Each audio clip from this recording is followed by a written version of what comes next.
तो दोस्तों नमस्कार, मैं हूं अनिल और रेसलिंग सुपर धमाल में आपका स्वागत है। तो दोस्तों आखिरकार जॉन सीना बन चुके हैं 17 time world champion. WrestleMania 41 night 2 का मेन इवेंट खत्म हो चुका है और मेन इवेंट खत्म होने के बाद हमने ये देखा कि जॉन सीना का अग्रेशन, जॉन सीना किस प्रकार डोमिनेट किया उन्होंने कोडी रोड्स पर। जब शुरुआत हुई और इनका आखिरी रेसलमेनिया था जॉन सीना का दोस्तों, और एक सिंपल सी एंट्री, एक साधारण एंट्री जॉन सीना की, और उसी तरह से जो है जितनी ज्यादा खुश वो दिखाई नहीं दिए ना, वो इतने ज्यादा एक्साइटेड हुए। जिस प्रकार एक विलन करते हैं बिल्कुल वैसा ही उन्होंने करके दिखाया। कोडी रोड्स, ट्राइवस स्कॉट ने बीच में दखल दिया, लेकिन एक वो हैरानी वाली बात हम सब ने ये देखी कि ये मुकाबला ज्यादा लंबा नहीं चला। इसको लंबा होना चाहिए था क्योंकि जॉन सीना का बहुत बड़ा मैच था, और ऐसे में John Cena 17 time world champion तो बन चुके हैं, लेकिन रॉक हमें कहीं भी नजर नहीं आए हैं रेसलमेनिया में भी। थोड़ा यहाँ पर मैं आपको बता दूं कि थोड़ी एंडिंग इसकी अच्छी नहीं लगी है। बहुत सारे सवाल इस पर एंडिंग पे जरूर होंगे, लेकिन रेफरी का ध्यान भटका, ट्राइवस स्कॉट बीच में आते हैं, क्रॉस रोड्स, कोडी रोड्स का पलड़ा भी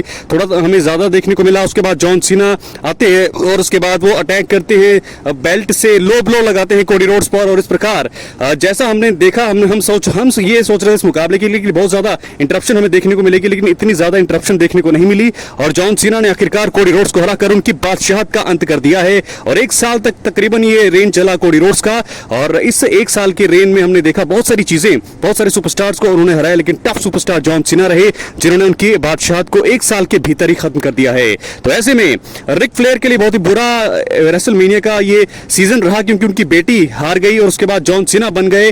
तो पूरी तरह से John Cena 17 time world champion है, ग्रेटेस्ट ऑफ ऑल टाइम वो बन चुके हैं चैंपियन के तौर पर 17 टाइम। तो यहां से मुझे लगता है कि जॉन सीना का जो फेयरवेल टूर है वो अब कामयाब हो चुका है। जी हां दोस्तों, इसके बाद जॉन सीना क्या करेंगे, व्हाट नेक्स्ट जॉन सीना, बहुत सारी चीजें, ये रेन मुझे लगता है कि इस साल के एंड तक रहेगा, और उसके बाद वो बड़े बड़े सुपरस्टार्स के साथ लड़ेंगे, डोमिनेशन उनका जारी रहेगा। रॉक आगे आएंगे जरूर, लेकिन अभी मुझे लगता है कि जॉन सीना का दौर शुरू हो चुका है। जी हां दोस्तों, 17 टाइम वर्ल्ड चैंपियन रिकॉर्ड टूट चुका है। जैसा कि हमने कहा कि जैसे उन्होंने हील लिया था एलिमिनेशन चेंबर में, हील लेने के बाद जो है चैंपियन बनना उनका कंफर्म था, और वही चीज हमने देखी रेसलमेनिया 41 नाइट 2 के मेन इवेंट में। और जिस प्रकार कोडी रोड्स की हार, जॉन सीना की जीत, यहां से आप साफ अंदाजा लगा सकते हैं कि ये डोमिनेशन, ये जो हील टर्न जॉन सीना का हुआ है 23 सालों के बाद, ये इस साल के पूरे एंड तक हमें देखने को मिलने वाला है। क्या है आपकी राय, अपनी कमेंट बॉक्स में जरूर दें। दोस्तों शाम को वीडियो आएगी क्योंकि इसके बाद जो है बहुत ज्यादा चीजें हैं, और मैं थोड़ा समय बाहर भी हूं, जिसके चलते मुझे लगता है कि ये जो एक वीडियो थी, बहुत बड़ी खबर थी, John Cena Cody Rhodes main event, ज्यादा लंबा ये मुकाबला रहा नहीं, और ट्राइवस स्कॉट ने दखल दिया बीच में। उसके बाद लो ब्लो, रेफरी का ध्यान भटका, बेल्ट से अटैक, और उसके बाद जॉन सीना की 1 2 3 जीत, 17 time world champion John Cena, और अब जॉन सीना का दौर हो चुका है शुरू। क्या लगता है दोस्तों आपको, क्या है आपकी राय, अपनी राय कमेंट बॉक्स में जरूर दें। चैनल पर नए सब्सक्राइब करने के बाद ऑल पर क्लिक जरूर करें। दोस्तों कोडी रोड्स की रेन खत्म हो गई है, कोडी रोड्स जो है अब एज अ चैंपियन नहीं नजर आएंगे। जरूर वो है, मुझे लगता है कि रीमैच की मांग जरूर करेंगे, लेकिन उनका दौर एक साल बाद, यानी कि पिछले साल उन्होंने अनडिस्प्यूटेड चैंपियनशिप जीती और इस साल वो हार गए, तकरीबन एक साल के बाद ही वो उनका जो रन है वो चला। जो रोमन रेंस हमने बात करी, कल हमने देखा किस प्रकार रोमन रेंस और सीएम पंक को धोखा मिला पॉल हेमन से, वो बहुत ही शॉकिंग था। और आज का ये शॉकिंग इसलिए भी था क्योंकि रॉक नजर नहीं आए।